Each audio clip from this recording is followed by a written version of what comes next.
Assalamualaikum warahmatullahi wabarakatuh. Waalaikumsalam warahmatullahi wabarakatuh. Bismillahi walhamdulillah. Wassalatu wassalamu ala sayyidina Rasulillah wa ala alihi wa sahbihi wa mawalah. La hawla wa la quwwata illa billah, amma ba'du. Saudara-saudara kaum muslimin yang berbahagia, di dalam kehidupan ini kita senantiasa mengambil iktibar, contoh dan teladan dari orang-orang sebelum kita. Itu sebabnya kepada baginda Nabi kita Muhammad sallallahu alaihi wasallam Allah Subhanahu wa taala menjelaskan cerita para nabi sebelum beliau dalam ayat "Tsumma naqussu 'alaika min amba'ir rusuli ma nusabbitu bihi fu'adak." Demikianlah kami ceritakan kepadamu wahai Muhammad sebagian dari kisah para rasul-rasul sebelum kamu yang dengan itu akan memperkuat hatimu, meneguhkan keyakinanmu dan memantapkan pendirianmu. Inilah manfaatnya belajar dari sejarah. Jadi jangankan kita, baginda Nabi sendiri pun oleh Allah Subhanahu wa taala diceritakan sejarah para nabi sebelum beliau yang dimusuhi oleh umatnya, yang dicaci maki oleh kaumnya, yang terusir dari kampung halamannya, bahkan sampai ada yang terbunuh oleh umatnya. Itu seluruhnya merupakan iktibar manusabbitu bihi fu'adak, untuk memantapkan langkahmu, meneguhkan keyakinanmu dan menguatkan pendirianmu menghadapi perjuangan ini. Sehubungan dengan itu, pada pertemuan kali ini Al-Fakir ingin menyampaikan satu cuplikan kecil dari kehidupan seorang sahabat utama baginda Nabi, yaitu Sayyidina Umar ibn al-Khattab radhiyallahu an. Beliau adalah Umar bin Khattab bin Nufail bin Abdul Uzza dari suku Quraisy golongan Bani Adi. Perawakannya tinggi, kekar dan gagah, melambangkan sifatnya yang pemberani, tegas, dan tidak pernah kenal takut kepada siapapun. Sebelum mendapat hidayah, Umar bin Khattab termasuk orang yang berdiri di barisan orang-orang yang memusuhi umat Islam. Ia terperangkap dalam tradisi jahiliyah, di mana gemar berperang dan bermabuk-mabukan juga merupakan hal-hal yang pernah dilaksanakan dalam kehidupannya sebelum beliau masuk ke dalam agama Islam. Oleh karena itu, dalam kehidupan beragama, hidayah merupakan sesuatu yang penting. Bagaimanapun banyaknya dosa dan kesalahan yang telah dilakukan oleh seseorang, tidak seharusnya menyebabkan ia putus asa dari rahmah Allah. Sebaliknya, bagaimanapun banyak kebajikan dan kebaikan yang sudah dikerjakannya, tidak perlu membuat dia besar hati, puas, bangga, apalagi menjadi lalai karenanya. Sebab kita belum tahu akan bagaimana ujung perjalanan dari kehidupan kita ini. Saudara-saudara, kisahnya pun masuk Islam merupakan peristiwa yang menarik. Pada satu hari, dengan pedang terhunus, Umar bin Khattab menuju Darul Arqam, tempat di mana baginda Nabi biasa berkumpul dengan para sahabat. Melihat mukanya yang beringas, matanya yang nanar, orang sudah menyangka dan mengerti ini tentu akan terjadi pembunuhan. Dalam perjalanan menuju Darul Arqam, Umar bertemu dengan Nuaim bin Abdullah. Nuaim bertanya, "Ya Umar, mau kemana ente?" "Mau membunuh itu, si murtad itu," kata. "Si murtad yang mana?" Yang mana lagi? Itu yang memecah belah kita, yang menghina berhala-berhala kita, yang menjelek-jelekkan nenek moyang dan keturunan kita. Siapa lagi kalau bukan Muhammad? Kata Nuaim Umar, enggak salah. Tidak salah lagi. Salah Umar. Salah kenapa? Apa kamu enggak malu? Kamu mau pergi membunuh Muhammad, sementara adikmu sendiri Fatimah, dia sudah termasuk salah seorang pengikut Muhammad. Mendengar ini, muka yang memang tadinya sudah marah dan merah, tambah jadi kelabu. Bukan main mangkelnya Umar bin Khattab. Orang lain dia musuhi, orang lain dia kejar-kejar. Ini malah adiknya sendiri menjadi pengikut dari baginda Nabi. Tidak jadi menuju Darul Arqam, dia berangkat ke rumah adiknya Fatimah. Adapun di rumah Fatimah sedang berkumpul Fatimah, suaminya Sa'id bin Zaid, dan seorang sahabat Habbab ibnul Arad. Mereka sedang membaca Quran. Waktu itu Quran belum lagi dijilid macam sekarang, jadi masih merupakan suhuf atau lembaran-lembaran tercecer saja.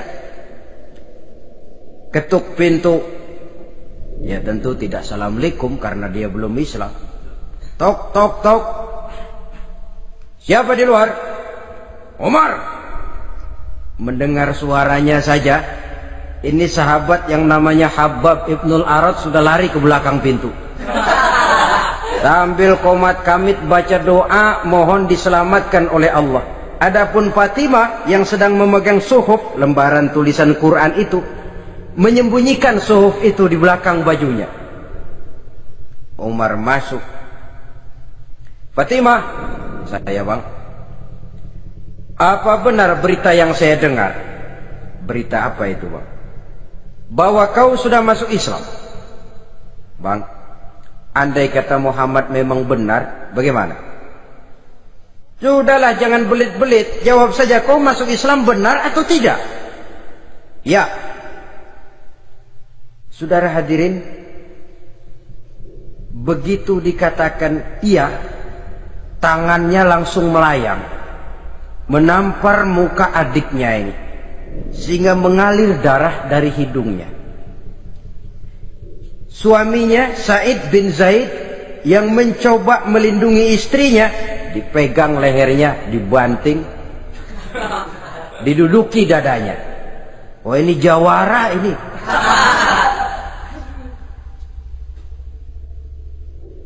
Namun pada saat sedemikian, suara kebenaran terpantul dari mulut Fatimah, adik dari Umar bin Khattab ini.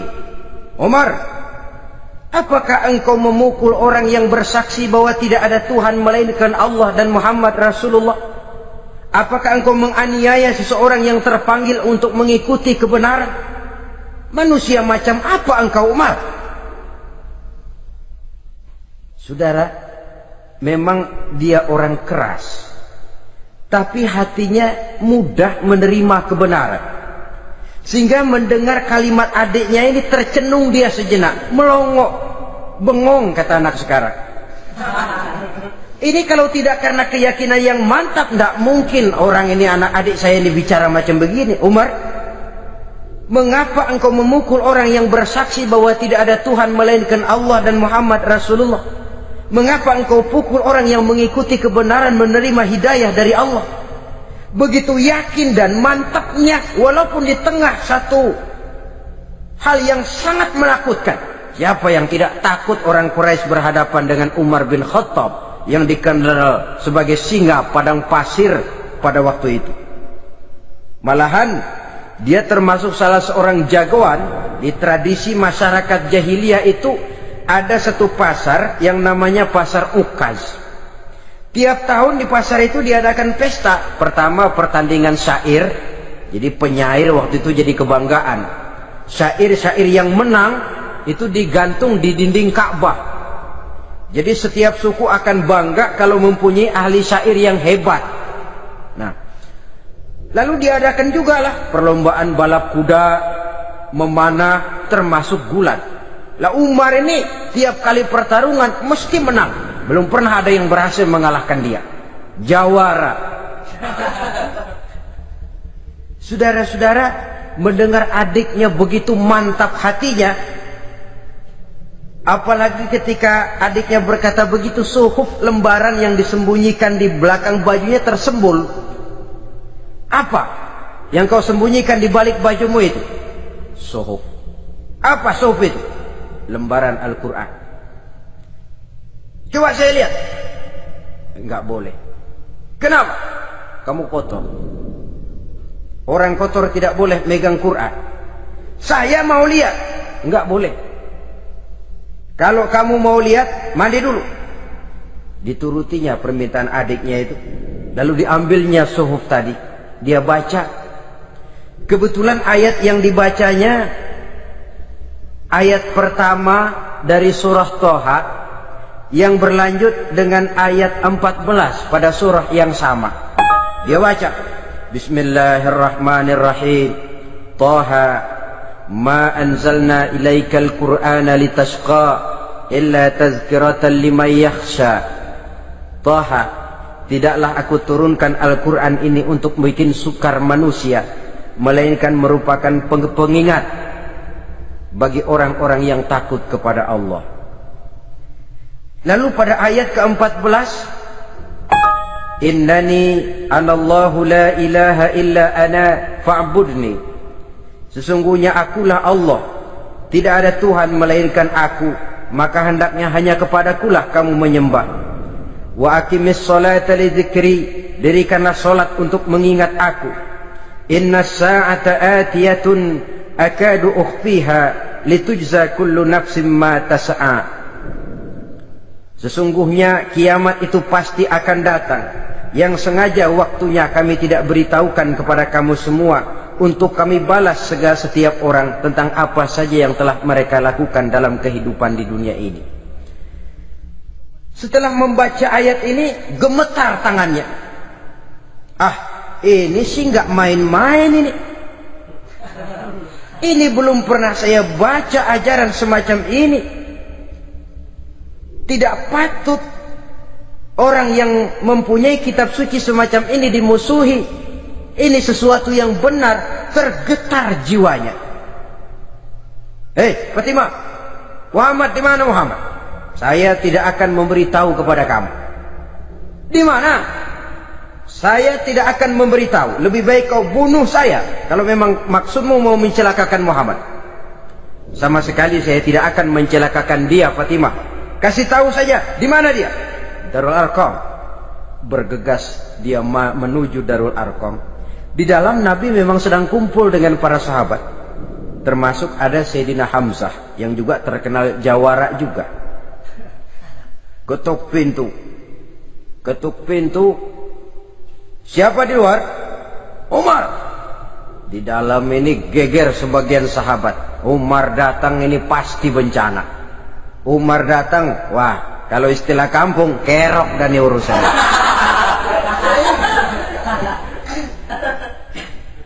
Tapi baginda Nabi menenangkan mereka. Tenang, mudah-mudahan ada hikmahnya. Sayyidina Hamzah tampil, bukakan dia pintu. Kalau niatnya baik, kita terima. Kalau niatnya tidak baik, saya paling depan. Dibukakan pintu. Begitu dibukakan pintu, Umar masuk merangkul baginda Nabi. Kemudian dengan tersendat, Ashhadu an la ilaha illallah wa ashhadu annaka ya Muhammad Rasulullah. Saya bersaksi tidak ada Tuhan melainkan Allah, dan saya bersaksi bahwa engkau hai Muhammad adalah utusan Allah. Sahabat takbir semua, Allahu Akbar, Allahu Akbar. Kegembiraan meliputi suasana ketika itu. Kenapa? Karena sebelumnya dikala Umar belum masuk Islam, dia merupakan ganjalan yang paling dikhawatirkan oleh umat Islam. Setelah dia masuk Islam, jelas merupakan satu keuntungan yang sangat besar. Dan dia tertarik kepada Islam bukan karena bujuk rayu orang, tidak karena diberikan harta, tidak karena diiming-iming oleh kedudukan tinggi, Tapi karena kebenaran, hidayah menembus hatinya melalui wasilah ayat dalam surah Thaha yang dibacanya melalui suhuf yang dipegang oleh adiknya tadi. Sejak saat itu berubah 180 derajat Umar bin Khattab radhiyallahu anhu. Tetapi tetap dengan sifatnya keras, tegas, dan tidak pernah kenal takut kepada siapapun. Cuma kalau sebelum Islam dia kerasnya kepada Islam, setelah dia masuk Islam muter arah kepada siapapun yang memusuhi Islam, dia bersikap keras, tegas, dan tidak pernah kenal takut. Bahkan setelah beliau masuk Islam, satu hari ketika di Darul Arqam kumpul-kumpul, waktu itu Nabi belum berdakwah secara terbuka karena pengikut masih sedikit. Sayyidina Umar usul, "Ya Rasul, ada apa Umar? Alasna 'alal haq fi mamatina wa mahyana?" Ya Rasul, bukankah kita ini berdiri di atas sesuatu yang benar? Bukankah mati kita, hidup kita untuk melaksanakan sesuatu yang benar? Bala ya Umar, betul Umar. Wallazi nafsi biyadih, innakum la'alal haq in muttum wa in hiyitum. Demi Allah Umar, kata Nabi, sesungguhnya kamu dan kita semua berdiri di atas kebenaran, hidup ataupun mati. Setelah mendapat jawaban begini, Umar masuk kepada tujuan pembicaraannya. Izan ya Rasul, fafimal ihtifal. Kalau memang begitu ya Rasul, kalau memang kita yakin kita berdiri di atas kebenaran, kita hidup karena kebenaran, kita mati pun memperjuangkan kebenaran, fafimal ikhtifa. Kenapa mesti ngumpet-ngumpet? Kenapa harus sembunyi-sembunyi?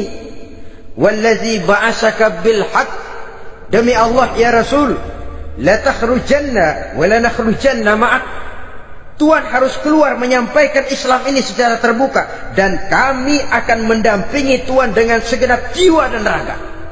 Sekali masuk Islam gak tanggung-tanggung. Yang kayak begini ini yang kita perlukan sekarang ini. Begitu masuk Islam nggak tanggung seluruhnya, jiwa dan raganya masuk Islam. Beliau yang pertama kali mengajukan ide, kenapa harus dakwah sembunyi ya Rasul? Wong kita berdiri di atas kebenaran, memperjuangkan sesuatu yang hak. Kalau kita mati, kita pun mati membela kebenaran. Kenapa mesti fafimal ikhtifa? Kenapa harus sembunyi-sembunyi? Mulai sekarang mari keluar ya Rasul, saya akan dampingi Tuhan, nyawa taruhannya. Saudara hadirin yang saya hormati, selalu dia tempat-tempat yang pernah dia melaksanakan maksiat sebelum dia Islam, selalu dia kunjungi sampai dia berkata, tidak ada tempat yang pernah saya melakukan kesalahan sebelum saya Islam yang harus saya tutupi dengan kebajikan setelah saya Islam sekarang ini. Bahkan ada satu riwayat menjelaskan beliau itu yang tinggi badannya, kekar perawakannya, gemetar orang ngadepin dia. Tapi beliau sendiri sangat mudah gemetar kalau sudah mendengar ayat-ayat Allah. Sehingga ada satu riwayat menjelaskan Sayyidina Umar itu setelah masuk Islam, kalau sholat kadang-kadang bila menoleh ke kanan beliau senyum, bila menoleh ke kiri beliau menangis berurai air mata. Ada orang bertanya, ya Umar, kenapa menengok ke kanan kau senyum, ke kiri kau menangis? Itulah kalau saya ingat jahilnya saya sebelum Islam. Adapun bila saya menoleh ke arah sebelah kanan saya tersenyum, teringat betapa dulu saya membuat berhala dari korma. Saya tumpuk-tumpuk, saya susun begitu.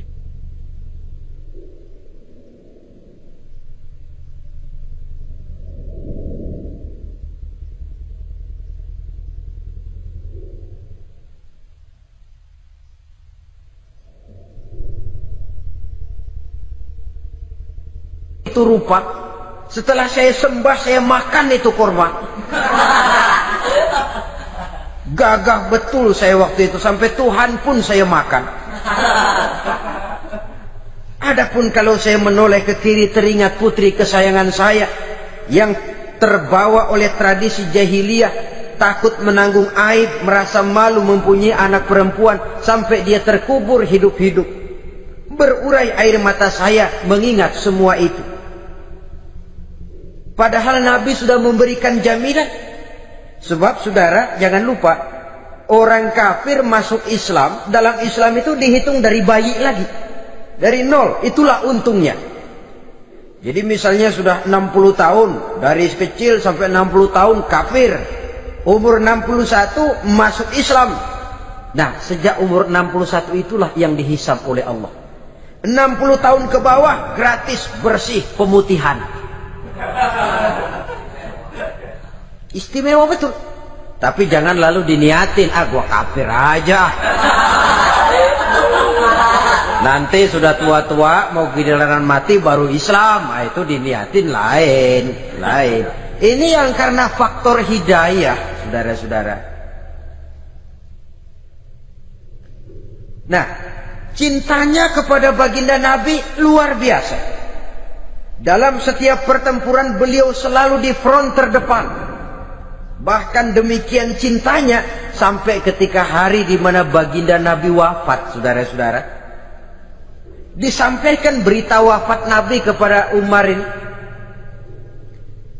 Ya Umar, baginda Nabi sudah wafat. Kamu ngomong apa? Baginda Nabi sudah wafat. Bukan sedih, nyabut pedang, keluar matanya melotot. Siapa yang bilang Muhammad mati, saya tabas batang lehernya. Begitu cintanya beliau kepada baginda Nabi, sampai-sampai nggak menerima kalau Nabi wafat. Taruhlah nggak bisa mati bersamaan, bolehlah mati beriring-iring saja barangkali maksudnya. Saudara-saudara, cabut pedang, kelayaban kemana-mana. Ayo, siapa ngomong Muhammad mati, saya tabas batang lehernya. Sampai bertemu dengan Sayyidina Umar, Sayyidina Abu Bakar. Di tempat orang banyak, Sayyidina Abu Bakar yang bijaksana ini pidato. Ayuhan nas, man kana ya'budu Muhammadan fa inna Muhammadan qad mata wa man kana ya'budu Allah fa inna Allah hayyun la yamut. Wahai manusia, barang siapa yang menyembah Muhammad, maka Muhammad sudah mati. Tetapi barang siapa yang menyembah Allah, Allah akan hidup selamanya dan tidak akan pernah mati. Mendengar pidato ini, Sayyidina Umar sadar bahwa sebenarnya yang tidak bisa mati itu cuma Allah. Bagaimanapun agungnya baginda Nabi, besarnya baginda Nabi, tinggi akhlak budi pekertinya Nabi, cintanya beliau kepada Nabi, Nabi manusia, dan manusia harus mati. Kemudian dibacakan surah Ali Imran ayat 144.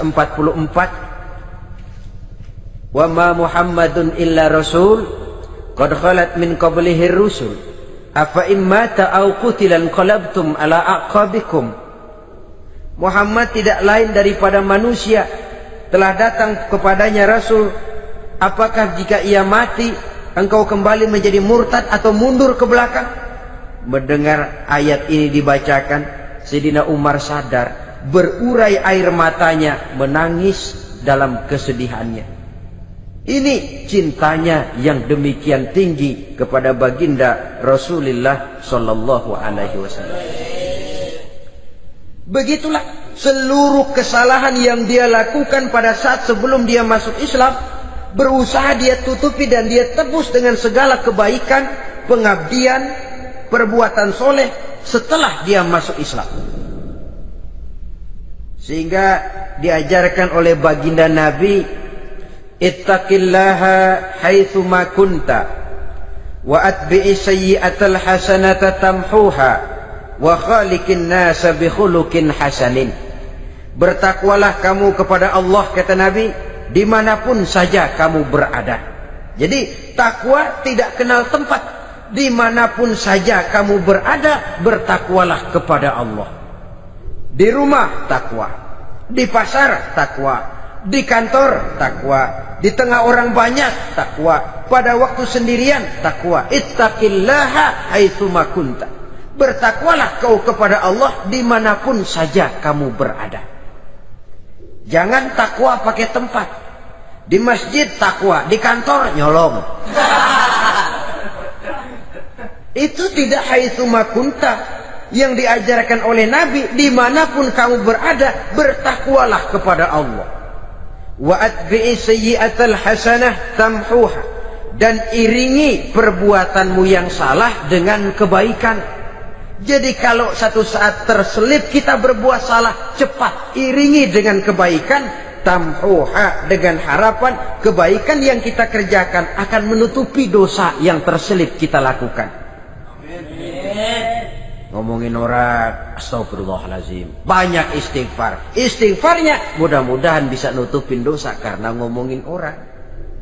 Tapi jangan lalu tambah sulap. Ngomongin orang istighfar, terus ngomongin lagi istighfar lagi.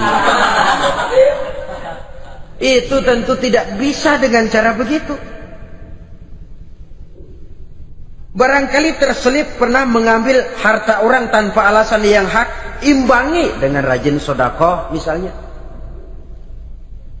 Barangkali pernah menyakiti hati orang, imbangi dengan perbuatan yang bisa menyenangkan hati orang lain. Itu namanya mengiringi perbuatan yang bersifat salah dengan kebajikan. Ini yang dilakukan oleh Sayyidina Umar. Setiap pelosok hampir dia datangi, tempat-tempat di mana dia pernah melakukan kesalahan sebelum Islam, di sana dia tegakkan kebajikan dan kebaikan. Kegagahannya, keperkasaannya, keberaniannya sepenuhnya bulat-bulat sudah diwakafkan untuk kepentingan Islam. Saudara hadirin yang saya hormati, diperlukan orang-orang yang punya keberanian macam Sayyidina Umar. Berani karena panggilan hidayah, bukan berani babi. Babi berani juga babi, cuman nyeruduk.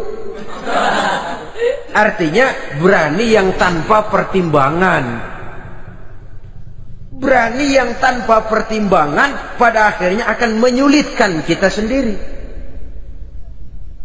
Beliau gagah, beliau berani, beliau punya kekuatan, beliau punya wewenang, dan itu dimanfaatkannya untuk menjadi backing baginda Nabi kita Muhammad sallallahu alaihi wasallam.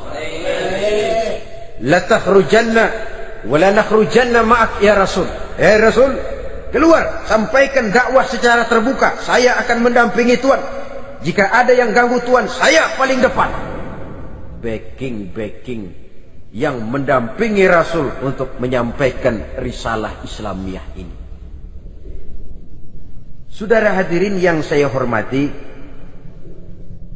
wa khaliqin nasa bi khuluqin hasanin, kata Nabi. Dan pergaulilah manusia dengan akhlak yang baik, karena dengan ini kau bisa mengambil hati orang. Dalam hadis lain katakan, innakum la tas'una an-nasa bi amwalikum walakin yas'uhum minkum bastul wajhi wa husnul khuluq. Kamu tidak akan bisa menyenangkan orang banyak dengan hartamu, tapi kamu bisa ambil hati mereka dengan budi pekerti yang luhur dan muka yang manis. Dengan harta belum tentu kita bisa menyenangkan semua orang, tapi budi pekerti yang luhur, muka yang manis, itu yang akan bisa membuat kau menyenangkan orang banyak.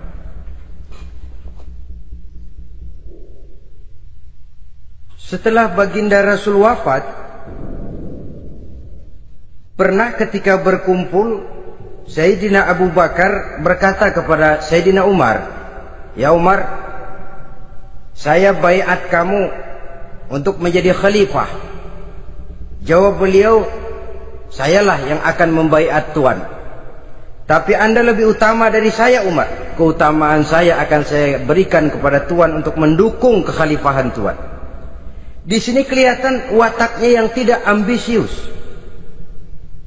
Gagah, berani, perkasa, tapi tahu diri.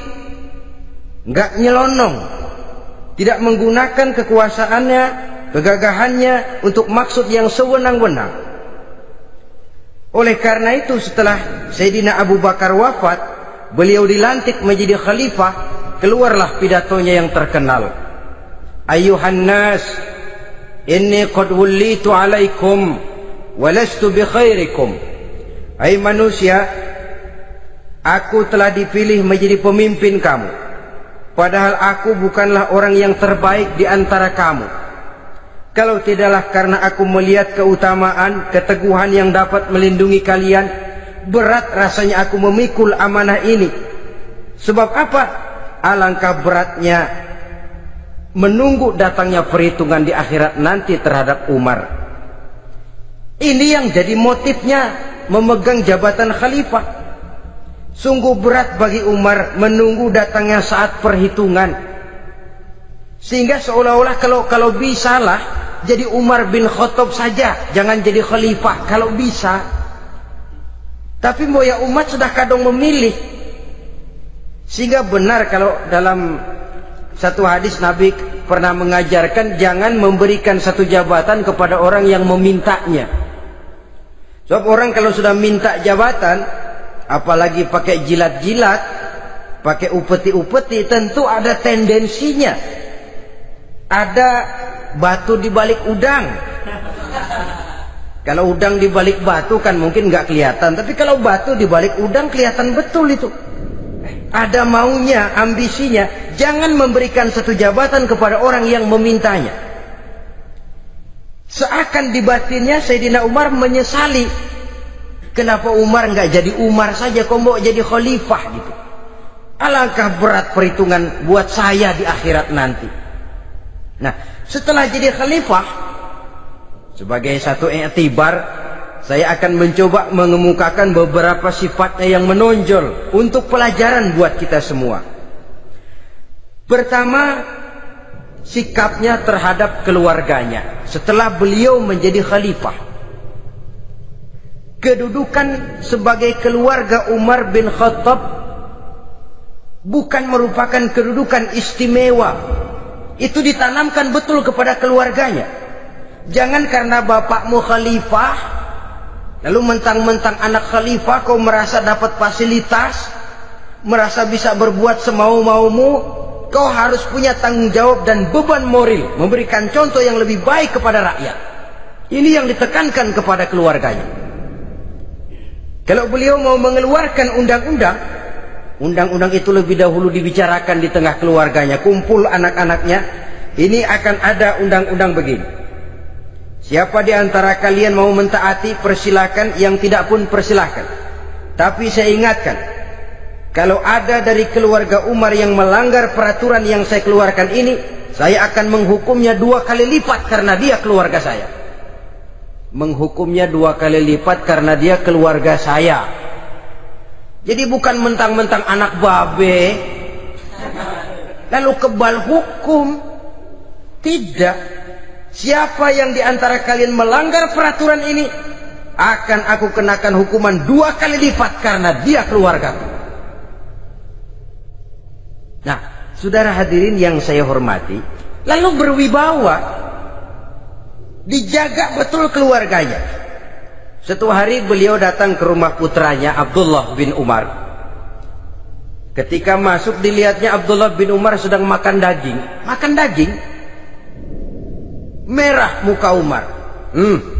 Mentang-mentang anak khalifah ya. Mentang-mentang anak Amirul Mukminin ya, kamu makan daging. Lihat tuh rakyat kita masih banyak yang kelaparan, makan daging, makan roti keras. Padahal itu halal, sesuatu yang diperoleh dengan usahanya sendiri. Tetapi begitu hati-hatinya Umar untuk menjaga pandangan orang. Keluarga khalifah merupakan beban moral sebab akan dijadikan contoh oleh rakyatnya. Mentang-mentang anak khalifah ya makan daging. Lihat tuh rakyat, roti keras digarotin. Lain saat beliau pergi ke satu pasar. Di situ dilihat ada sapi gemuk-gemuk. Tempat lain sapinya kurus-kurus. Tanya, ini yang gemuk-gemuk sapi siapa? Sapi Abdullah bin Umar. Sapi anaknya. Panggil Abdullah bin Umar, suruh sini. Datang anaknya. Abdullah bin Umar, bagaimana ceritanya sampai ini? Begini, Bapak. Dahulu itu dengan uang saya beli sapi kurus-kurus. Lalu saya rawat. Saya berikan upah orang untuk merawat sapi-sapi itu. Sampai sekarang dia menjadi gemuk. Akan saya jual dan keuntungannya tentu sesuatu yang halal. Subhanallah, kata Umar. Kau ini anak Amirul Mukminin. Jual sapimu. Ambil modalnya, untungnya, masukkan Baitul Mal untuk urus kepentingan orang Islam. Dia nggak mau anaknya terlibat bisnis, dompleng kekuasaan ayahnya. Karena mentang-mentang anak khalifah lalu segala macam bisnis lancar. Orang takut karena apa? Anak babe. Ada lagi. Pada waktu pembagian harta ghanimah, putri beliau yang namanya Hafsah, ini adalah istri baginda Nabi, meminta bagian. Kaum kerabat ayah, ini kerabat khalifah, kitalah dulu kerabat. Kalau kau kerabatku, maka jatahmu nanti dari ayahmu. Harta ini masih lebih banyak dibutuhkan oleh orang-orang Islam. Nanti belakangan kalau ada sisanya. Belakangan kalau ada sisanya. La haula wala quwata illa billah.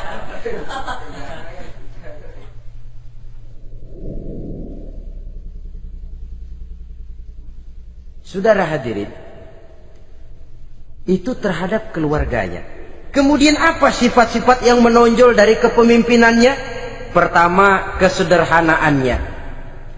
Beliaulah satu-satunya khalifah, Amirul Mukminin, setingkat presiden kalau sekarang, yang punya jubah cuma 2 dan 1 pun punya anaknya. Tambelan lagi. Pernah sholat Jumat terlambat. Beliau naik mimbar untuk khutbah, sebelumnya minta maaf dulu. Saudara-saudara, maaf saya terlambat nungguin baju kering. Seorang khalifah nungguin baju kering. Sederhana dalam kehidupannya. Mari kita ambil satu cerita lagi.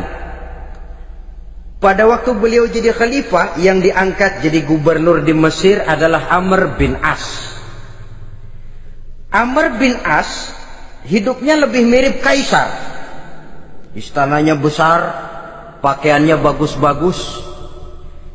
Nah, yang paling mengganggu pikiran Amr bin As, di sebelah istananya ini ada gubuk reot, kepunyaan orang Yahudi lagi. Ini nggak pantas bener, masa di samping istana gubernur ada gubuk reot. Orang Yahudi lagi yang punya. Ini mesti udah bikin saja rencana, panggil dinas tata kota, bikin planning. Di sini mau dibangun masjid, proyek negara. Bikin gambarnya, susun anggarannya, tender. Saudara-saudara, si Yahudi yang punya gubuk reot dipanggil. Yahudi, ada apa, Pak? Kamu tahu nggak? Enggak. Iya, memang belum saya kasih tahu.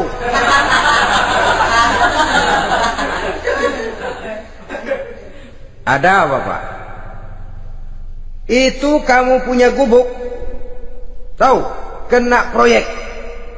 Proyek apa, Pak? Kami mau bangun masjid besar di situ. Dan tidak sesuai ada gubuk reot di samping tempat gubernur. Jadi maksud Bapak, gubukmu, tanah-tanahnya mau saya bebaskan. Saya beli. Enggak mau, Pak. Saya enggak mau jual. Saya bayar 2 kali lipat. Enggak mau. 3 kali lipat. 6 kali lipat juga enggak mau, Pak. Saya dari muda peres keringat banting tulang cuma segitu-gitunya, Pak, tempat saya tinggal. Gubuk reot sama tanahnya sedikit. Makmur saya, Pak, cuma rumah sama sumur.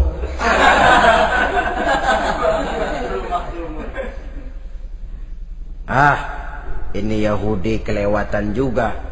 Akhirnya turun perintah, sudah, kalau dia nggak mau dibebaskan, gusur saja, tarik, ambil bulldozer. Digusur. Yahudi ini berurai air matanya. Aduh, begini jadi rakyat kecil, udah jatuh ketiban ember lagi. Tapi pikir-pikir Amr bin As kan bukan yang paling atas. Dia kan cuma pejabat, masih ada atasannya lagi. Lapor lapor. Yahudi ini berangkat ke Madinah. Bayangkan dari Mesir ke Madinah. Jalan. Di sepanjang jalan dia pikir membanding-banding. Kalau gubernurnya saja istananya begitu mewah, apalagi khalifahnya. Kalau gubernurnya galak main gusur, apalagi khalifahnya. Dan saya bukan orang Islam, apa dia lemin ngadu? Apa dapat tanggapan? Berangkat dia sambil harap-harap cemas. Sampai di pintu kota Madinah, dia temui orang lagi tidur di bawah pohon korma. Selamat siang Pak. Ada apa? Pak. Apa? Mau lapor. Lapor apa? Bapak tahu Khalifah Umar bin Khattab? Tahu? Istananya di mana Pak? Istananya di atas lumpur.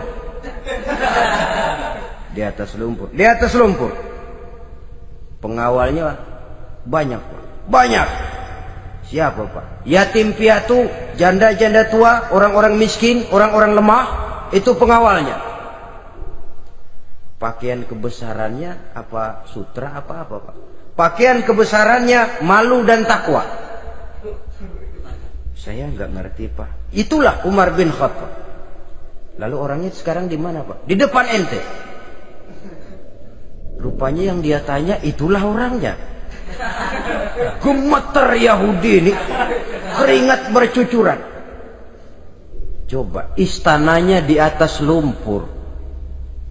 Sebab beliau berprinsip, bagaimana saya bisa menghayati nasib rakyat kalau saya tidak merasakan apa yang mereka rasakan? Bagaimana saya nggak bisa tahu sakitnya lapar kalau saya belum pernah kelaparan? Itu prinsipnya. Istananya di atas lumpur.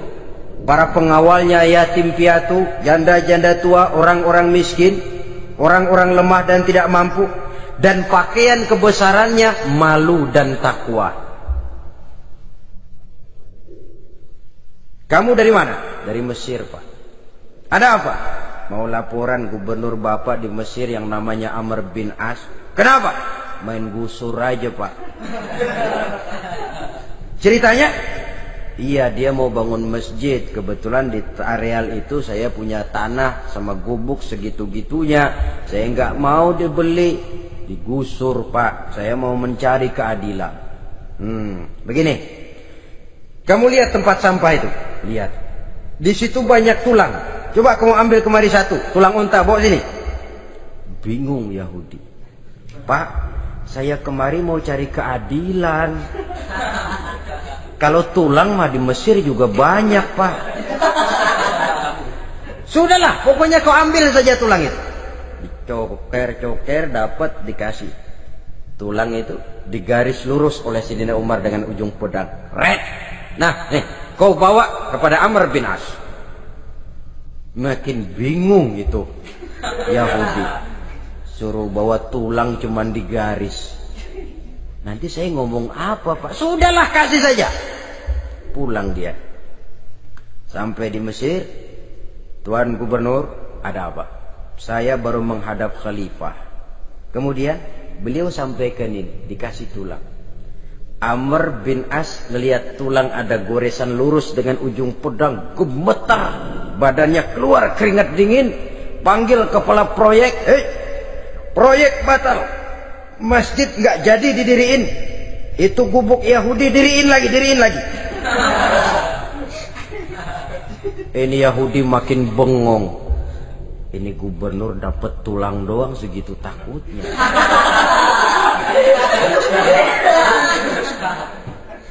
Ada apa sebenarnya Tuan Gubernur? Kamu tahu? Ini nasihat pahit buat saya dari Amirul Mukminin Umar bin Khattab. Seolah-olah beliau bilang, "Hai Amr bin As, jangan mentang-mentang sedang berkuasa ya. Pada suatu saat kau akan jadi tulang-tulang kayak begini. Maka mumpung kamu masih hidup dan berkuasa, berlaku lurus dan adillah kamu seperti lurusnya garis di atas tulang ini. Red. Lurus, adil, jangan bengkok. Sebab kalau kamu bengkok, nanti aku yang luruskan pakai pedangku. Siapa yang nggak ngeper digituin? Sampai akhirnya apa? Kata si Yahudi, Pak, kalau begitu Islam adil ya. Adil. Kalau gitu biarin dah, Pak. Tanah saya mau kamu jual? Bukan saya jual, Pak, saya kasih aja dah. Campur gubuk-gubuknya, ambil aja dah.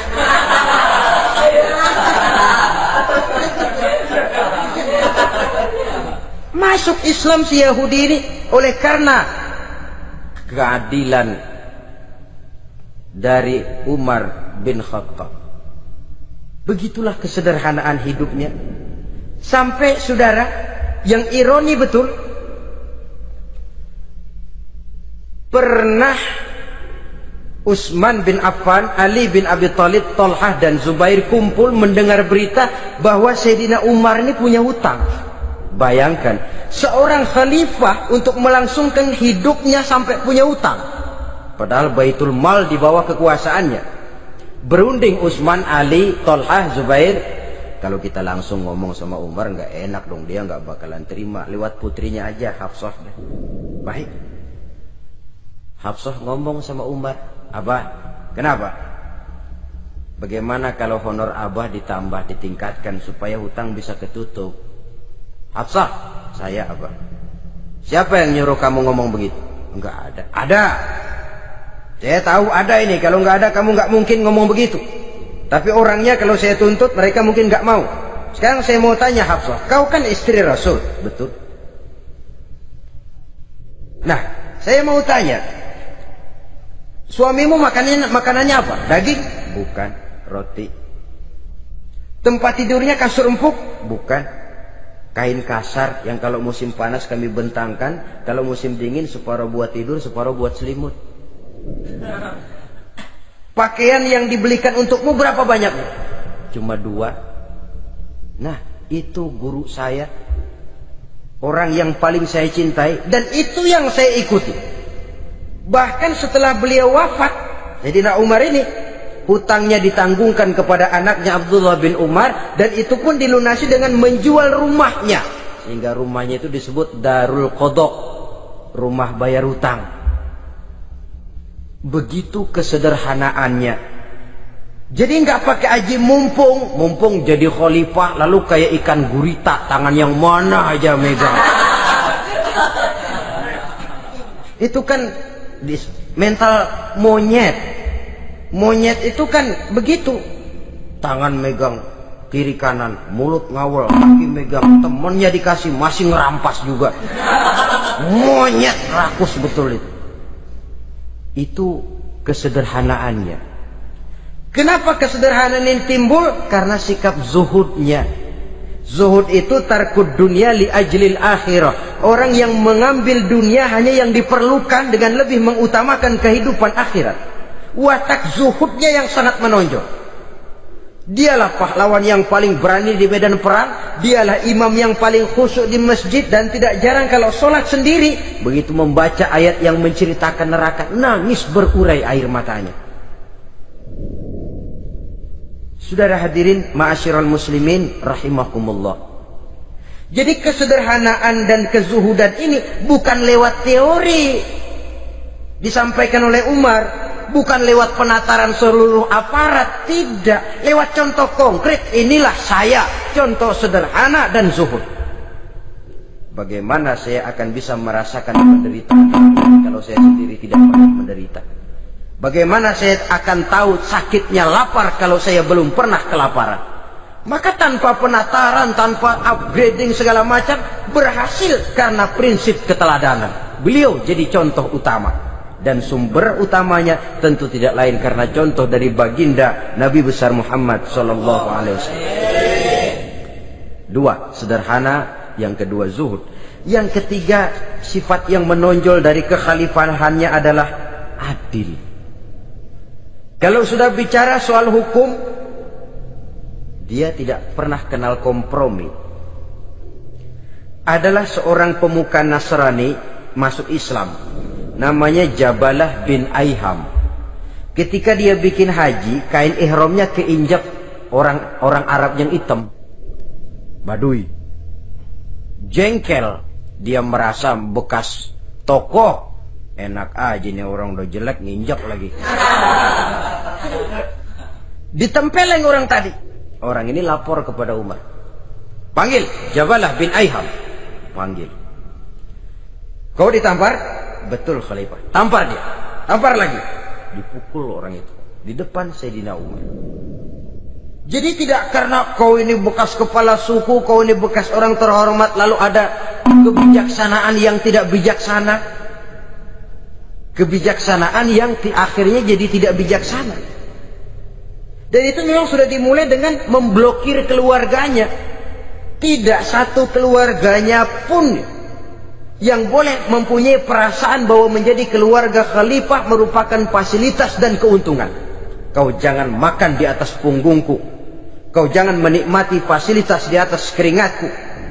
Dan tidak ada keinginan mewariskan jabatan khalifah kepada anak-anaknya. Pernah beliau musyawarah, saya bingung, kenapa khalifah? Gubernur Kufah ini sulit nyari orang. Diangkat yang lemah, rakyat ngeluh. Diangkat yang keras, rakyat juga ngeluh. Ada calon khalifah. Kalau ini mah nggak salah lagi nih buat gubernur Kufah. Siapa? Abdullah bin Umar, anak beliau sendiri. Melotot matanya. Jangan macam-macam kau. Cukup satu orang Umar memegang jabatan ini.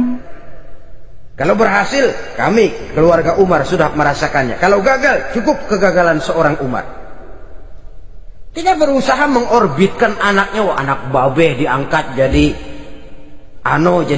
tidak, malah diblokir, cari yang lain. Tapi Abdullah bin Umar cukup syarat ya khalifah, dia orang bertakwa dan soleh.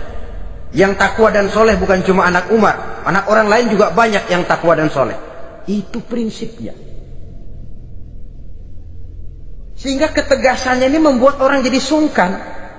Dan tidak seorang pun berani kirim-kirim upeti hadiah. Pernah itu ada pejabat dari Azerbaijan kirim makanan, kue, mending apa? Kue. Gitu dicicipi enak. Enak juga ya kue ini. Enak khalifah. Ini di sana apa makan rakyat biasa? Bukan, ini makanan orang-orang fit. Nah, dibungkus lagi itu kue. Dibungkus. Ontamu mana? Di luar. Ambil, bawa pulang, serahkan lagi kepada gubernur di sana. Kasih tahu salam dari Umar bin Khattab. Kenyangkan dulu rakyat dengan makanan seperti ini. Kita belakangan. Jadi kalau rakyat lapar, saya orang pertama yang akan merasakan kelaparan. Tapi kalau rakyat makmur, biarlah saya menjadi orang terakhir yang kenyang. Kan bagus prinsip itu. Jikalau rakyat kelaparan, saya akan jadi orang pertama yang merasakan lapar. Tapi kalau rakyat makmur, biar saya jadi orang terakhir yang kenyang. Jangan dibalik. Pada saat rakyat kelaparan, dia kekenyangan. Dan selanjutnya, sikap keadilannya ini, saudara-saudara, menyebabkan hukum lalu jadi berwibawa. Pernah beliau jalan-jalan di lorong kota Madinah, di tempat yang namanya Harah bersama Aslam. Ada ibu-ibu, anaknya nangis, lapar ma, sabar dikit lagi matang katanya. Memang tuh ibu lagi ngerebus, bunyi air ngegulak, luguk. Umar lihati dari jauh, belum juga matang. Nih anak dari nangis, lapar, sampai capek nangis, sampai tidur. Anak tidur, Umar samperin, Bu, emang masak apa sih kok nggak bisa matang? Saya nggak masak apa-apa tuan. Itu pating kerubuk apa? Ketika dibuka ya cuma air saja. Subhanallah, ibu sudah ngebohongi anak ibu sendiri. Habis harus bagaimana tuan? Saya sudah nggak punya makanan untuk dimasak. Sementara perut nggak kenal kompromi. Jalan satu-satunya ya terpaksa anak saya bohongi. Saya bilang sebentar lagi matang sampai dia tidur sekarang ini. Memangnya Khalifah Umar gimana sih ngurusi rakyatnya? Subhanallah, dia orang zalim. Dia yang memegang urusan kami, tapi dia nggak tahu nasib saya. Anak kelaparan, keluarga terlantar. Oh begitu. Iya, zalim betul Umar bin Khattab itu. Kalau begitu ibu tunggu sebentar. Dia pulang bersama Aslam menuju Baitul Mal. Dia ambil tepung 1 karung, dipikul sendiri. Dipikul sendiri. Kata Aslam, ya Khalifah biar saya yang bawa. Jangan. Kenapa Khalifah? Apa kau kira kau sanggup mikul dosa saya di akhirat nanti? Biar saya yang mikul sendiri. Dia bawa ke tempat tuh ibu-ibu. Dia masakin sendiri. Nah bu, sudah matang, persilakan masak. Makan. Alhamdulillah Tuhan. Mudah-mudahan Allah memberkahi Tuhan. Tuhan lebih baik dari Umar bin Khattab yang zalim itu. Memang sebenarnya Tuhan siapa, kata tuh ibu? Saya. Iya, saya ya Umar bin Khattab yang ibu bilang zalim itu.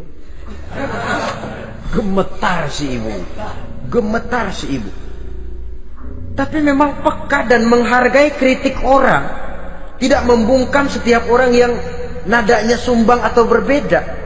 Kadang beliau berkata, saya khawatir karena orang terlalu segan dengan saya, lalu nggak ada yang berani negur kalau saya salah. Kan begitu biasanya. Karena sudah terlalu segan, lalu semuanya orang mau diaminin saja. Asal dibilang nggak benar, marah, jengkel. Lalu disingkirin, maunya diiyain, inge kula nuwun. Oke bos. Beliau bilang, saya khawatir kalau tidak ada orang yang mau menegur kesalahan saya jika saya terlanjur nanti. Tahu-tahu muncul orang, demi Allah saya akan menegur Tuhan dengan pedang saya ini. Cerah mukanya, senyum bibirnya, alhamdulillah anak muda, saya memerlukan orang macam kau yang berani berkata ya terhadap yang benar dan tidak terhadap yang tidak benar, apa dan bagaimanapun resikonya. Di sini kelihatan sikap beliau menghadapi orang yang berbeda pendapat. Keadilan, keberanian dan ketegasan, cepat menerima kebenaran merupakan serentetan dari sifat-sifat utama beliau sejak masuk Islam sampai menjadi khalifah yang kedua. Bahkan dengan jasa beliau, Islam kemudian tersebar menembus dinding Jazirah Arabia, memasuki Bizantium dan Persia, sehingga beliau juga dikenal sebagai periode Al-Futuhat Al-Islamiyah. Nah saudara-saudara, inilah cuplikan kecil dari kehidupan seorang agung dan besar yang memang sangat terbatas kata-kata untuk melukiskan kebesaran itu. Namun yang secuplik ini mudah-mudahan menjadi sumbangan moral dalam rangka kita memperbaiki diri menuju kehidupan yang lebih baik. Terima kasih banyak atas segala perhatian. Mohon maaf atas segala kekurangan. Usikum wa nafsi bitaqwallah. Wassalamualaikum warahmatullahi wabarakatuh.